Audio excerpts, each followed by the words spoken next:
In today's video, I'm going to show you how to cut arrows and then prep the shafts for components to be installed into. So I've had a couple of requests on how to properly cut your arrows and how to glue components into them. I've already done a how to glue your components into your arrows video. If you haven't seen that yet, there'll be a link in the description below, plus I'll put a card at the top here. I really just break it down to you to show you a foolproof way on how to glue components into your arrow. So in this video, I'm going to show you how to properly cut your arrows and then prep the shafts to get ready for actual component installation. You're watching the Jake Kaminsky YouTube channel.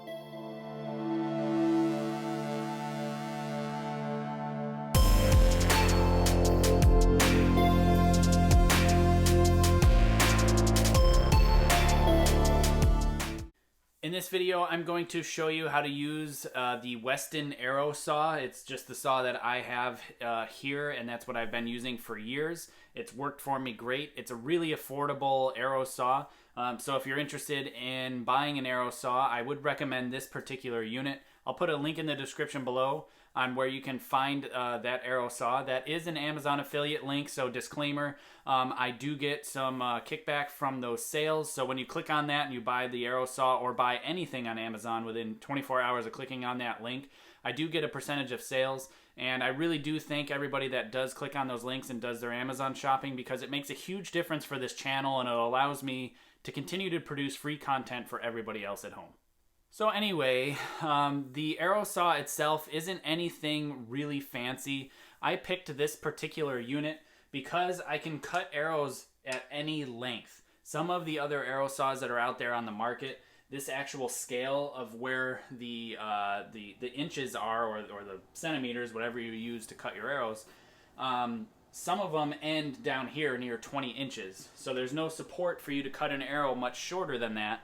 So especially if you're shooting like crossbows or really short youth arrows, you really need one that has this full range of adjustment here. So this is definitely one that I would recommend, of course. I do recommend the one that has the dust collector head on there, because you can connect a shop vac to suck up all of the carbon dust particles that you really don't want to be breathing in. So I've got a couple of different arrows here that I'm going to cut down to size for you. This is an all-carbon arrow from Carbon Express, the Maxima Recurve RZ. I also have an AC arrow, so this is an Easton injection, AC injection. So it's essentially like an X10, an ACE, any aluminum carbon. And then I have a bit of a cutoff here from an aluminum shaft itself. So they're all the same, but I'm going to show you how to do them anyways, just in case, and some things to keep an eye out for. For those of you that are new here, my name is Jake Kaminsky. I'm a two-time Olympic silver medalist in the sport of archery. I'm working to make this channel a great resource to all types of archery, from form to tuning, equipment setup, you name it. Really just trying to eliminate all of the misinformation or lack of information out there on the internet. So if you wouldn't mind, hit the subscription button and the notification bell. That way you're notified when I do upload new videos. I'm uploading a lot of content, and I'm really just trying to make you a better archer. So first and foremost, we gotta be worried about safety. We've got a saw here that's spinning at a relatively high RPM that is cutting off these arrows. So you definitely need to make sure that you are doing this safely. Eyeglasses definitely recommended, and I would absolutely, if you are cutting carbon arrows, do not breathe the dust that is coming off of these arrows. Carbon particles are not something to mess with. You don't want them in your lungs. So at minimum, do it outside. Don't do it in a closed space like this. I'll have a respirator on, so I'm not going to be at all breathing in these carbon particles. And like I said, if you have this version here, it's got a little dust collector that you can connect a shop vac to actually suck up all the dust. So that is definitely something that I would recommend if you're going to buy an arrow saw. Get one like this. Alright, so now that that's over with, I'm going to get into showing you how to first set up the arrow saw for the depth of the cut that you're looking for, and then we are going to get into actually how to manipulate the arrow as we're cutting the shaft to make sure we have a nice, straight, even cut, which is going to make more accurate arrow. Okay, so here's a look at the actual arrow saw itself. It's really nothing too fancy. It's a really simple, basic piece of equipment. What you have over here is the knock receiver. So essentially what that is going to do is it's going to allow your knock to sit inside of this little saddle right here and be your reference for the length of the actual arrow. Over here, you can see a wing nut that you can adjust the setting of this actual stop forward to back on this scale. And then on this side over here, you'll see this is the actual motor itself. This is a support for a guide for the arrow. This actually, this spot back here limits the depth that the arrow will be cut against this actual abrasive chop saw. And then this is the dust collector hood back here. Pretty simple basic unit, relatively low RPM saw. I mean, it's high, but it's not super high. Do not ever use a pipe cutter to cut any arrow ever. It's pinching the arrow. It is going to create a really, really not safe arrow to shoot, especially in carbon arrows. So you absolutely must use an abrasive cutoff wheel like this to cut arrows, especially an all carbon arrow like this one from Carbon Express. So this is the first thing that you need to look for when setting up this arrow saw, is the depth of the cut here. So you can see how this actually limits how far in the shaft goes. You want the depth of the cut to be just past the thickness of the wall. So this is actually a little bit too thick and too deep of a cut for this arrow thickness. I would adjust this to be half of that. So the shaft itself should sit somewhere like this, and where you're just breaking through the wall. If you're cutting it too deep, what's going to happen is this blade is going to cut the shaft at a too steep of an angle, and it can actually fray and break apart some of these layers and really get in the way of the components that are going in there. So you want the tip to just kind of skim the wall thickness of this arrow. It's going to make a much cleaner cut, and we're going to have to do a lot less cleanup when we go to install components. Okay, so now that I showed you how to set your depth of your cut, and I've already got this thing set exactly how I want this arrow to be cut, we're going to first talk about this knock receiver here.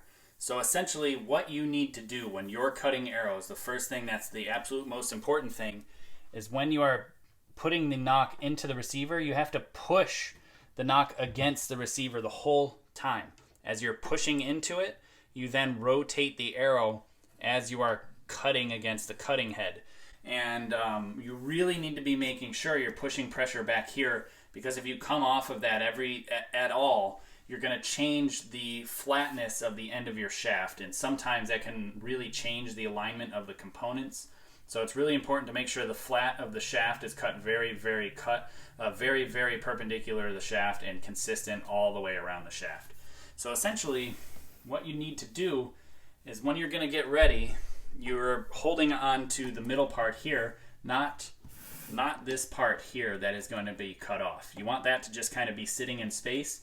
And as you are cutting, you're going to be rotating the arrow and then slowly pushing it against the blade and rotating as you're pushing in further. And then eventually the point or the part that you're cutting off is just going to drop off. And then make another extra rotation to kind of clean up the end of the shaft so it's nice and flat and consistent. And then you're done. So I'm going to do that now, and I'm going to show you what happens. So again, like I said, this is a carbon arrow. I'm going to be wearing a respirator. With the lights here that I've got on the camera, you can probably see some carbon dust floating around as I'm cutting, and you don't want that in your lungs, all right? So do not breathe it. Aluminum, not a big deal. The particles are really big. They're just going to fall and sit here on the actual arrow saw. But you can see all this dust. That's all carbon dust from the arrows that I've been cutting over time. So you turn it on. Now it's not exactly quiet, so you got to let it spool up. Make sure it's at full speed. And as I'm cutting, pay attention to the way it sounds. I'm going to cut this arrow exactly how I would recommend you cut it, and listen to how the arrow saw is not bogging down in speed.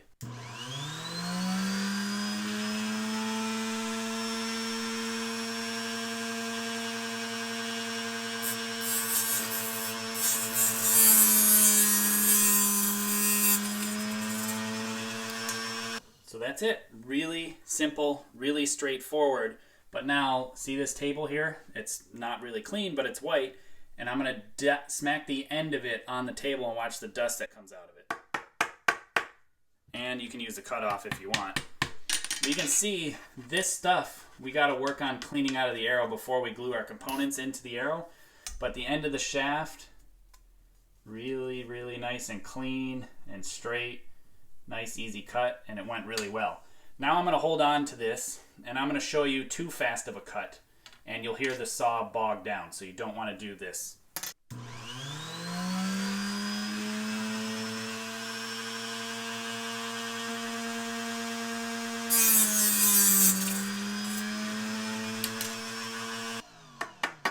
Now if I was a cut rate shop, I'd cut them that way because you'd cut them much faster. They're still clean, but I really like taking a nice slow cut and take my time. I can feel on the outside of the shaft there's a bit of a burr. Compared to this one, it's a lot smoother on the outside of the shaft. So to me, it's a much cleaner cut, a lot less to deal with on cleanup. So there's your all carbon arrows, pretty straightforward. The aluminum carbon's just about the same. I broke this arrow, so I'm gonna just be chopping this thing down the middle, and then that aluminum one, it's already cut, so I'm just gonna do that again. So as you can see, again, like this, this wing nut here, super easy. You can adjust it, set whatever sort of depth of cut you'd like. I'm gonna do this once, so I'm just gonna set it right here so I don't have to change it between these two shafts. Now, once you start using aluminum carbon shafts, the actual saw is going to start to work a bit harder because aluminum is a little more difficult for this saw to cut. This is the low powered version. It's not a shop quality version, so it's got a really weak motor. So you have to be careful when you're cutting it so you don't bog it down, like I said.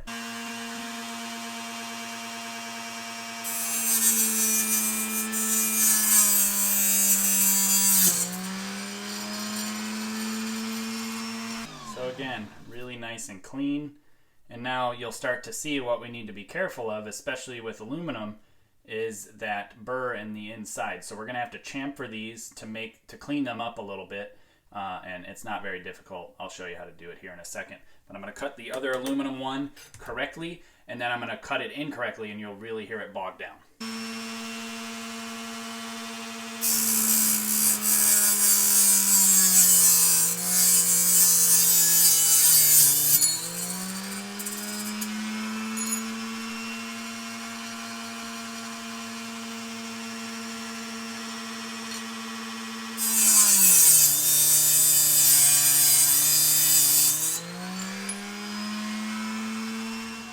So you can hear that first one, the motor does want to load up, but I'm not really cutting into it really hard. I'm not plunging to the full depth and then cutting. I'm slowly rotating as I'm going in, and I get a much cleaner cut. So as you can see here, there's a bit of a burr there that we're going to have to take care of. Pretty simple and straightforward. And the one that I just plunge cut, it's got a lot more burr to it, and it looks a bit rougher compared to that one. It's a little bit cleaner. Anyway, so that's why I wouldn't plunge cut them. Really take your time, make it a nice, smooth, even cut, and you'll get a lot less burrs. So we're going to take care of the burrs now next. All right, so I'm ready to do a chamfer here, a little deburr. So on an AC arrow, especially like an X10, the best thing, honestly, the best real thing that you could use and should use is a countersink bit. I'll put a link in the description below where you'll be able to find countersink bits, but this works in a pinch, and I've done it many, many times, especially on something like an X10. I know this isn't an X10, but it's similar. Just a Phillips head screwdriver bit. You can take it, you put it into the end, and you spin it. Look at that. Cleaned up, perfect. The component will go right inside, nice and chamfered. We'll do it on the cutoff. It won't be as clean because there's always a big burr on the drop off, because I didn't do that extra rotation. But even still, it cleans it up. That chunk there just didn't get cleaned up from the extra rotation of that side. Now, for a aluminum arrow, this is a little bit small. You can see how the tip wants to go all the way in, so it's not going to clean it up nearly as nice. That's where the countersink bit really comes into play. But even still, pretty good. Let me find the end here. So that's ready for a component to be installed. Really, really simple and straightforward. Now, an all carbon arrow. A little different. You can use a Q-tip with some acetone, or you can use something like this. This is a little brass brush that's from a gun cleaning kit. and you can get it in there and really clean out the shaft, and you'll see the little puffs of dust. Get it to focus here.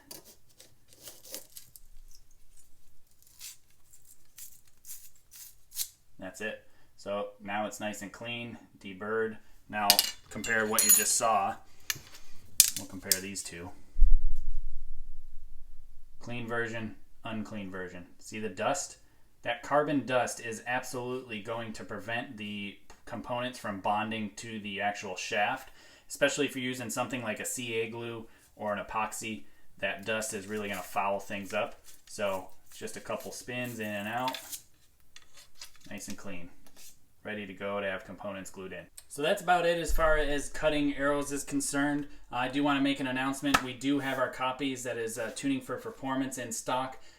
This is a comprehensive tuning guide for Olympic style shooting. How to build arrows is in here. How to tune it, how to select arrows, talking about component installation, vein selection, limb alignment, you name it. It's in this book.